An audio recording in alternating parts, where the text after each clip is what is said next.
Tu es le vent là-bas, c'est Tabalevent et également au sein de la grande famille Mengim qui nous regarde ce matin. L'heure de se déporter du côté de Yaoundé. En place, monsieur Ghislain Pirassono pour la lecture transversale et une des journaux parus dans la capitale politique. Bonjour messieurs.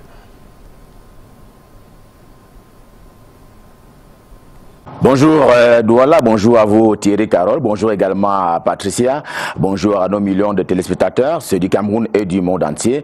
Vous tous qui êtes chargés faute d'informations, bienvenue à cet exercice, la revue de presse Made in Yaoundé. Ce matin, vous le savez, ce jeudi est un grand jour, un jour de rentrée de football sur la planète Terre. C'est donc un grand jour de football pour le monde entier. C'est en effet ce 14 juin 2018 que s'ouvre du côté de la Russie la Coupe du monde de football, par un match d'ouverture justement qui mettra aux prises le pays hôte à l'Arabie Saoudite. Vous le disiez tantôt avec un certain nombre d'annonces. Eh bien, c'est une compétition qui sera suivie à travers les antennes de Canal 2 International. Cameroun Tribune, dans sa livraison de ce jeudi, s'apaisantit également sur le sujet pour bien indiquer quels sont les enjeux de cette compétition. On parlait de cette rencontre d'ouverture entre le pays hôte, la Russie et l'Arabie Saoudite.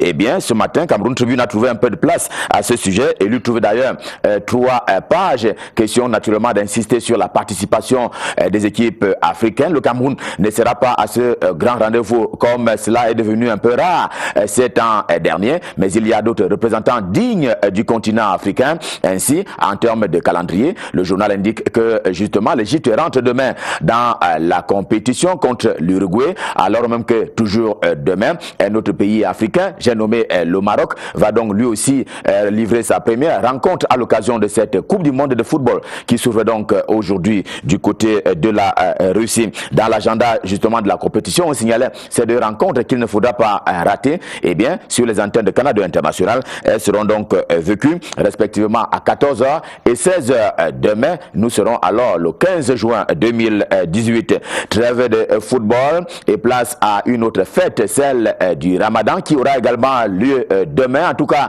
les précisions sont faites ce matin par Cameroun Tribune qui dit donc que la fête, la rupture du jeûne du Ramadan, c'est bien demain au Cameroun, avec justement le fait qu'il y a eu un mois de pénitence et de prière de la part des fidèles musulmans qui vont donc célébrer demain l'Aïd al-Fitr selon les indications qui ont d'ailleurs été faites à Cameroun Tribune par l'entremise de El Hadj Banoufé, qui porte donc la parole de la Commission nationale du croissant lunaire. En société encore, et on reste avec le quotidien camerounais Capitaux Public Cameroun Tribune, qui fait bien de rendre d'ailleurs public les listes officielles des manuels scolaires à compter donc de l'année scolaire 2018-2019, ainsi que l'indiquait déjà le Premier ministre chef du gouvernement. Dans une prescription faite alors à un certain nombre de ses collaborateurs, eh bien, le Conseil national d'agrément a adressé les listes et les 2 ministres de l'éducation de base, mais également des enseignements secondaires, ont acquiescé et publié les dites listes dans Cameroun Tribune, donnant ainsi corps donc à la réforme Philemon Yan, du nom donc du Premier ministre chef du gouvernement camerounais, sur le manuel scolaire. Et on rappelle à titre d'illustration que le professeur Marcelin Mvundaïtoa, qui préside donc aux destinées de ce Conseil national d'agrément des manuels scolaires, est bien là dans son élément.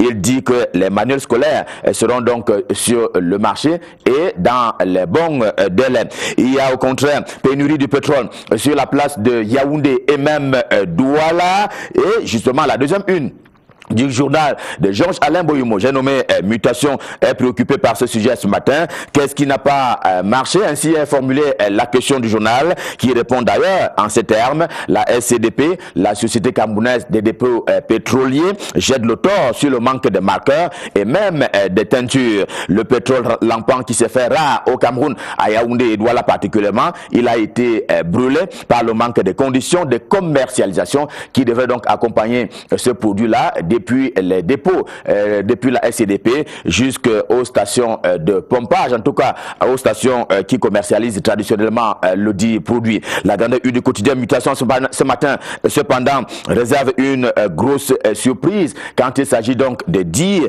que des sécessionnistes ont tenu au respect une cité dans la région, non pas du sud-ouest, encore moins du nord-ouest camerounais, mais du littoral. Ils ont fait incursion à Pendamboko, c'est c'est une localité non loin de Mbanga, c'est dans la région du littoral. Les assaillants ont emporté fusils de chasse et autres argent. Heureusement que les forces de sécurité leur ont très rapidement mis le grappin dessus. D'ailleurs, rappel mutation, l'un des assaillants a simplement été mis aux arrêts et ce sera naturellement bon pour l'exploitation. Cette nouvelle est donnée par le journal, alors même que selon le journal Émergence, le quotidien Émergence, lui aussi en kiosque ce jeudi, eh bien l'ONU, l'Organisation des Nations Unies et la CPI, la Cour pénale internationale, eh bien ces deux structures-là ont pris leur marque, question de s'intéresser davantage au Cameroun, qui est donc en guerre contre ce qui a été qualifié de terroriste par le président de la République dans les deux régions du nord-ouest et du sud-ouest camerounais. À ces deux institutions internationales, des rapports ont d'ailleurs été fournis, les uns aussi corrosifs que les autres. Et sur place à Buea, là-bas dans la région du sud-ouest camerounais, indique le Cocorico de Tropique. L'hebdomadaire également en kiosque ce matin, eh bien c'est le commissaire de police du 3e arrondissement de la ville, le 3e arrondissement de la cité Buea, qui a donc été kidnappé par les sécessionnistes terroristes.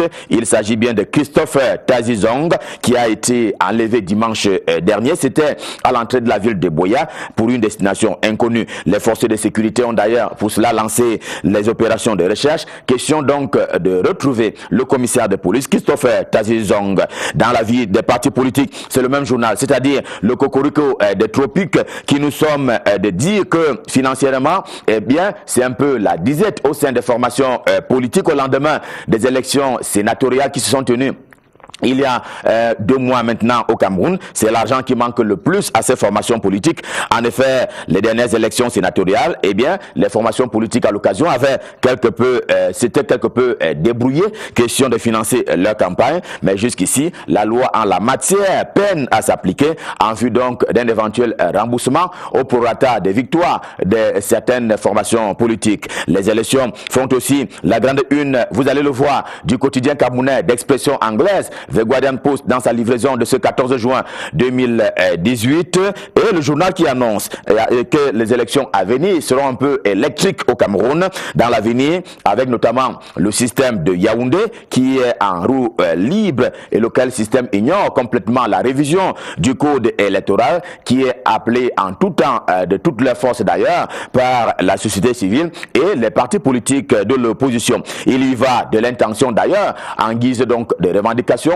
Parmi donc les revendications de la société civile et des partis politiques de l'opposition, il y a cette intention de porter à 2 tours l'élection présidentielle au Cameroun. Sur le terrain politique, le journal de Léopold Clovis Noudjo, j'ai nommé le quotidien L'Épervier également en kiosque ce jeudi, lui focalise plutôt son attention sur cet homme, l'honorable Paul-Éric Njomgwe, le député, l'élu de la nation, qui a d'ailleurs rendu visite hier aux musulmanes de sa circonscription politique, c'est à Yaoundé 2e, et c'est sur la route de la fête du Ramadan pour un accompagnement en denrées alimentaires, d'ailleurs comme de tradition. Pas de tradition cependant sur le chantier de construction du stade de Lembe, non loin de Yaoundé, où persiste un peu quelques tensions, signale le journal. La situation aurait d'ailleurs pu dégénérer, n'eût été le consensus qui a été arraché hier par le ministre Grégoire Ouana du Travail et de la Sécurité sociale. Et dans le cadre de justice ce matin, faisons un tour au TCS, ainsi affectueusement appelé.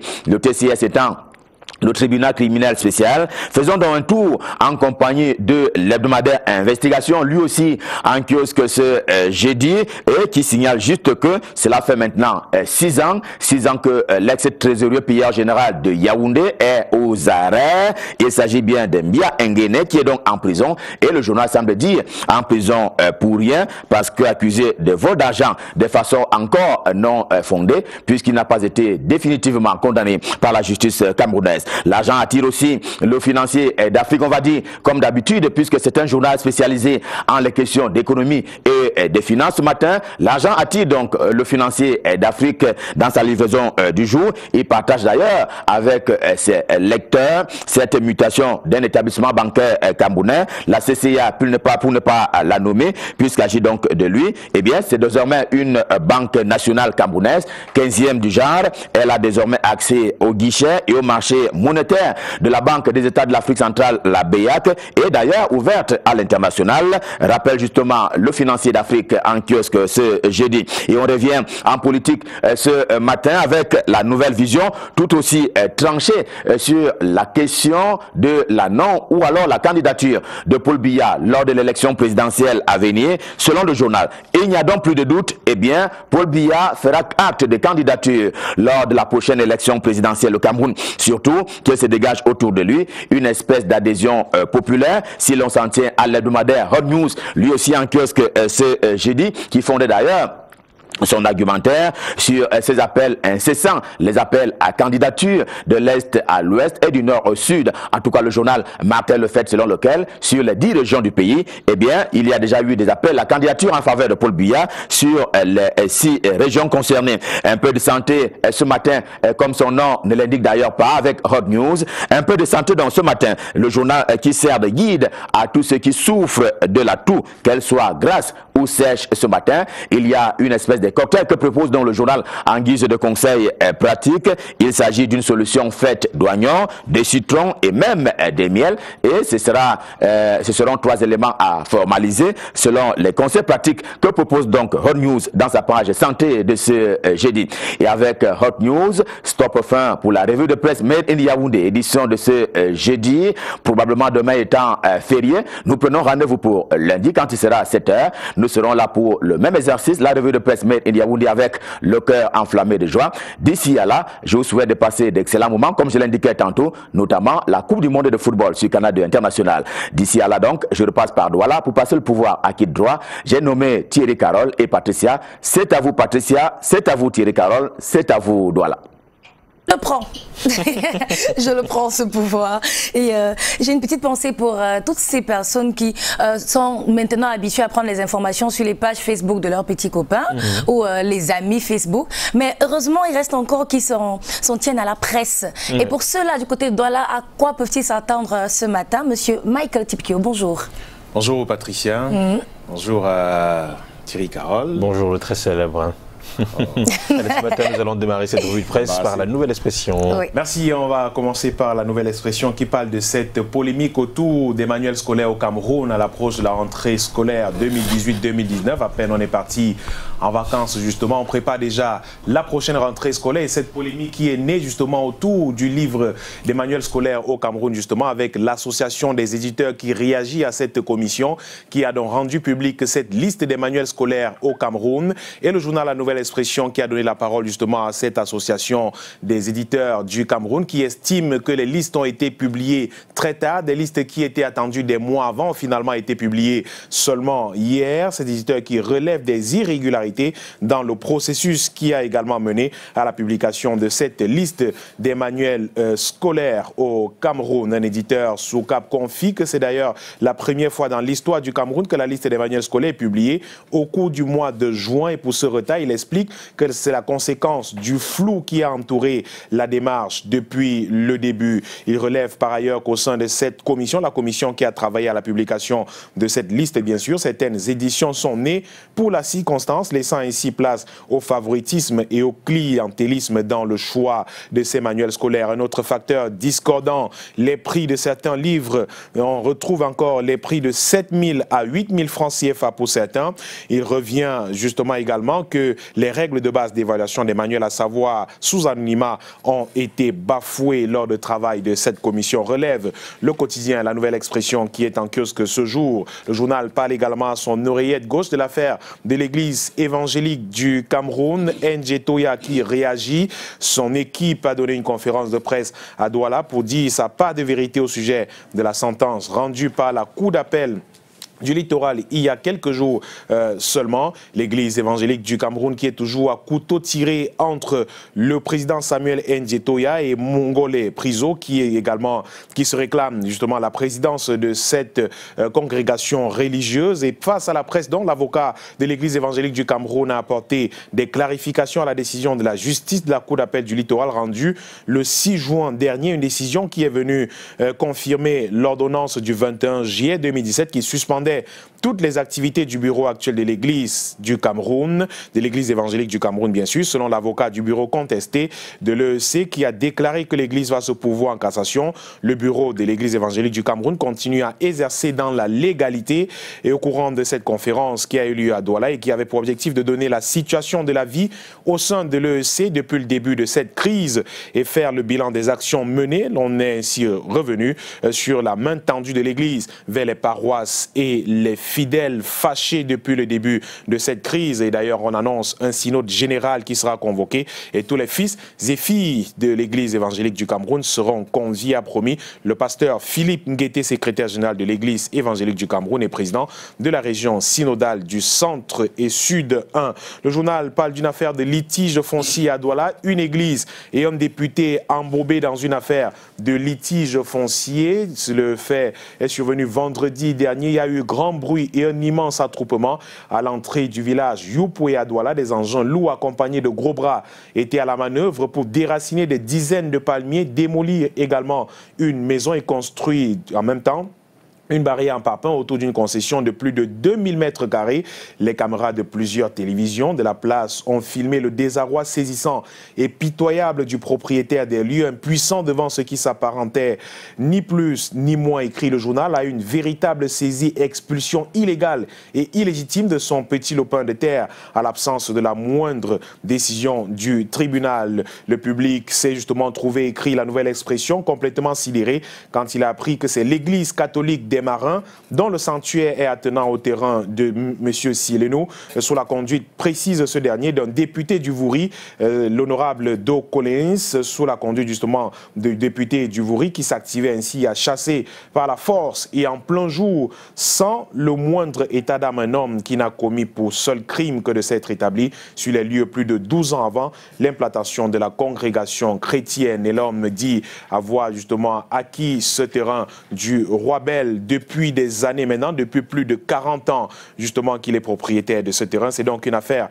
à suivre. Note le journal La Nouvelle Expression qui est en kiosque ce jeudi. Mediafrique 24 nous parle de décentralisation, les questions de décentralisation avec le ministre Georges Elanga Obam qui a séjourné dans la région du littoral et qui est encore d'ailleurs lui qui a procédé à l'inauguration d'un centre multimédia à la commune d'arrondissement de Douala 2e après Edeya Dibombari et Douala 2e justement. Le ministre en charge de la décentralisation et du développement local, Georges Elanga Obama, a inauguré des ouvrages. Il a également fait des recommandations aux élus locaux afin que tous redoublent d'efforts pour l'aboutissement du processus de décentralisation dans les meilleurs délais au Cameroun. Après donc ces différentes communes, elles étaient très nombreuses, les populations qui entre lundi, mardi dernier et même hier, justement, se sont mis au pas avec le ministre de la décentralisation et du développement local pour accomplir ces différentes œuvres qui augurent des lendemains meilleurs pour la décentralisation au Cameroun.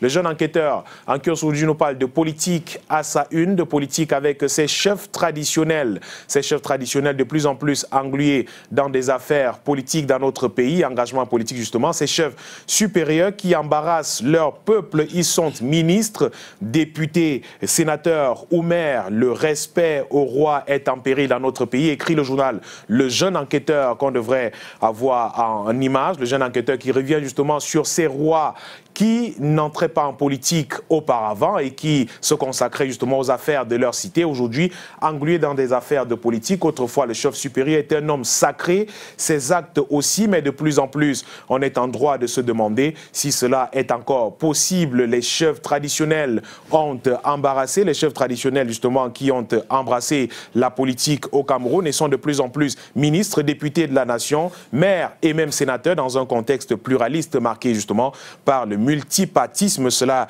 est une frustration difficile à avaler pour les populations, écrit le journal. Le jeune enquêteur qui est en kiosque aujourd'hui et qui nous apporte un démenti ce matin au sujet d'une affaire qui oppose un homme à un journaliste et une presse de la place justement. Il s'agit de M. Foka Gabriel qui n'est pas en prison, écrit le jeune enquêteur aujourd'hui, malgré des informations qui circulent depuis quelque temps dans un journal nommé Hades Info. Il est libre de tous ses mouvements. Il n'est nullement inquiété depuis quelque temps. Au contraire, c'est l'homme qui l'a traîné en justice, qui a été condamné par le tribunal de Nokoti. Dans ces 2 dernières éditions, écrit le journal Le Jeune Enquêteur aujourd'hui, Hades Info a publié des informations graves et aggravées, annonçant que l'expert foncier reconnu, M. Foka Gabriel, est dans les geôles de Newbel. Il n'en est rien du tout. La vérité est tout autre. Ni M. Foka Gabriel, ni Benjamin Xavier Noaga ne sont en prison. Tout au plus, ils sont libres de leur mouvement et vacants sérénement à leurs occupations. Chacune des personnalités est à son bureau matin et soir de 7h à 18h sans être inquiétée. Ce qui est curieux, relève le journal, est que du faux scoop, justement, le journal Hades Info ne donne ni le nom du tribunal qui les a condamnés, ni le jour de la condamnation. Il s'agit donc, à bien y voir, on comprend donc pourquoi le prince Adalbert Iol, qui est le directeur de la publication du canard Hades Info, s'acharne contre ces personnalités qui l'ont empêché, lui et sa clique de faire main basse sur des propriétés où ils n'ont ni droit ni titre. Il faut donc salir, noircir et traîner dans la boue toutes ces personnes et adviennent que pourra. Dans ce tir à boulet rouge, relève le journal, le messager et le jeune enquêteur sont traités de tous les noms d'oiseaux quand ils tentent de rétablir justement la vérité autour de cette affaire. Mais à bien scruter, la vérité est là dans le dossier récent ayant opposé Adalbert Iol à M. Foka. Le tribunal de première instance de Douala, Ndokoti, en ses audiences des citations directes des particuliers du 5 avril 2018, a condamné Iol, Adalbert et Hades Info. Ils doivent payer de fortes amendes et dommages intérêts à la partie civile. Et malgré cette condamnation, l'homme et son journal continuent de vouloir nuire à l'image de M. Foka Gabriel, qui est un homme intègre, qui vaque sereinement à ses occupations et qui n'a rien à voir avec des ennuis judiciaires en ce moment. Le journal La Seine est en kiosque également aujourd'hui. Nous parle du Bialand et fait un parcours des 100 jours, des 100 premiers jours justement du ministre Paul Atangandji à la tête du ministère de l'administration territoriale. Paul Atangandji avec la nouvelle méthode présentée comme l'un des disciples de Feu Fauchivé. L'homme implémente sa marque depuis quelque temps, 100 jours qu'il est justement à la tête du ministère de l'administration territoriale. Au compteur de l'histoire, le natif d'Akoum, premier anglophone à occuper cette fonction au Cameroun, fut nommé le 2 mars. 8 juin 2018, justement, marque une révolution inédite dans les mentalités au sein de la territoriale. Les dossiers brûlants ont été visités par lui, les visites justement de terrain dans les chaudrons anglophones à l'ouest et dans le littoral, l'institutionnalisation du renseignement prévisionnel par les autorités administratives, la situation statistique sur le port et la vente d'armes, la situation de la chefferie traditionnelle, Elections Cameroun également. Dans cette édition spéciale, le journal La Seine tente un bilan à mi-parcours du ministre Paul Atangandji. C'est allé donc en page 2 et 4 du journal La Seine en kiosque aujourd'hui. Kanga Info parle de politique à sa une et de cette sortie des autorités traditionnelles Sawa, et le journal qualifie cette sortie d'une tentative de récupération. Ces autorités traditionnelles Sawa qui appellent le président de la République, qui l'invite justement à se rendre à Douala. Elles ont émis cette sollicitation le 28 mai au sorti d'une réunion extraordinaire du Ngondo à Douala, et la surprise inattendue, note le journal Kanga Info, c'est justement ces autorités du Ngondo qui ont donc réitéré ce qu'elles avaient déjà dit au moment où elles avaient rencontré Paul Atangandji, le ministre de l'administration territoriale, rencontre au cours de laquelle elles avaient appelé Paul Biya, leur fils adoptif entre guillemets, à être leur candidat pour la prochaine élection présidentielle 2018, attitude qui contraste, écrit le journal, avec celle des chefs Sawa du canton Bel qui ont démontré aux yeux de tous leur tribalisme, écrit le journal Kanga Info. Et en plus d'appeler de tous leurs voeux un séjour du président de la République dans la cité économique, les autorités traditionnelles Sawa l'invitent à tenir toujours fermement là-bas du navire Cameroun en cette période tourmentée et délicate de notre vie nationale en vue de lendemain prometteur et radieux pour notre pays. Et le journal estime qu'il s'agit purement et simplement d'une hypocrisie. Le journal qui parle également d'échéance électorale 2018 à l'écart justement de ce qui se passe dans le littoral avec les chefs traditionnels, les autorités traditionnelles Sawa. Le Nyon est Foumoé plus que jamais mobilisé derrière le président de la République pour une nouvelle élection présidentielle. Une somme de 25 millions de francs CFA a d'ailleurs été collectée. C'est le produit de l'excellent travail de mobilisation réalisé par la délégation départementale permanente du comité central du parti, laquelle réunissant toute l'élite du département dans un cercle municipal d'Akonolinga. On est aux couleurs du Rassemblement démocratique du peuple camerounais et bourré de monde déterminé à faire d'Union et Foumou l'avant-garde à la victoire du parti des Flammes lors des élections présidentielles de 2018. Un appel donc à une nouvelle candidature de Paul Biya à la future élection présidentielle au Cameroun. Les questions de douane et même d'impôts sont également au pied de une du journal Ades Info aujourd'hui, du journal Kanga Info plutôt aujourd'hui, qui parle de la visite de travail du ministre des Finances, Louis-Paul Motazé, qui s'est déployé à Douala il y a quelques jours. C'est à une importante visite de travail que s'est livré le 28 mai 2018 le ministre des Finances, Louis-Paul Motazé, dans la cité des affaires qu'est Douala. La douane justement doit refléter sa propre vitalité, elle qui fait déjà beaucoup sur le terrain depuis quelques temps. Et le journal présente également un homme politique également qui a un parcours édifiant. Barthélémy Zouaï, il s'agit de lui. Il est élu du département d'Union et Foumou. Il lève un pan de voile sur ce qu'il y a lieu de faire pour sortir cette collectivité territoriale du sous-développement. C'est dans un entretien accordé au journal Kanga Info à lire dans sa publication de ce jeudi. Un coup d'œil rapide dans ces journaux d'expression anglaise en kiosque également ce jeudi. Deux postes qui nous parlent justement de ces actions militaires sur le terrain. Le journal qui estime justement que l'action militaire sur le terrain seule ne peut pas résoudre la crise actuelle dans les régions anglophones du Cameroun. Il faut y associer le dialogue, bien sûr, et une certaine réconciliation entre les populations, les forces de défense et de sécurité également sur le terrain. Et puis, The Sun également, kiosque ce matin, nous annonce justement le kidnapping du chef de la police de Moya. C'est dans la région du sud-ouest Cameroun. La panique qui est à son comble justement depuis l'arrestation, le rapt de ce commissaire de police à Maï Sistine. C'est dans la région du sud-ouest Cameroun. Et c'est avec donc le journal The Sun que nous mettons en terme à cette revue de presse de jeudi. Merci beaucoup, M. Michael Tipkio, pour cet exercice. On espère vous retrouver demain. Hein. Oui, si demain n'est pas férié. Si c'est férié, vous serez certainement à la maison. Ah oui, bien sûr, nous serons à la maison à vous regarder dans cette émission. On n'a pas le choix, le travail oblige. Heureusement, c'était un plaisir, c'est pas une corvée, ça fait plaisir d'être là. Et se dire qu'à la maison, ils sont nombreux en train de nous regarder, échanger avec nous. Oui. Et justement, n'oubliez pas, continuez d'aller sur la page Facebook de l'émission Canal Matin pour voter pour votre chanson du cœur. Ce matin, ils ont le choix entre deux titres, Pandesta, voilà, et Jean-Pierre et Sommet. Oui, Uppercut de Pandesta et Jean-Pierre et Sommet pour le titre Chakala. Voilà, belle chanson d'ailleurs ce matin dans la proposition de ma chanson du cœur. Oui. Et à l'instant, nous allons certainement souhaiter un joyeux anniversaire à Monsieur Kwam Thomas René, qui est du côté de Yaoundé. C'est un joyeux anniversaire de la part de son fils Julius Kamdem Kwam du côté de Malabo. Et sans oublier également Monsieur Mpa Benoît qui a 66 ans aujourd'hui. Eh bien, vous avez le souhait de joyeux anniversaire de votre fille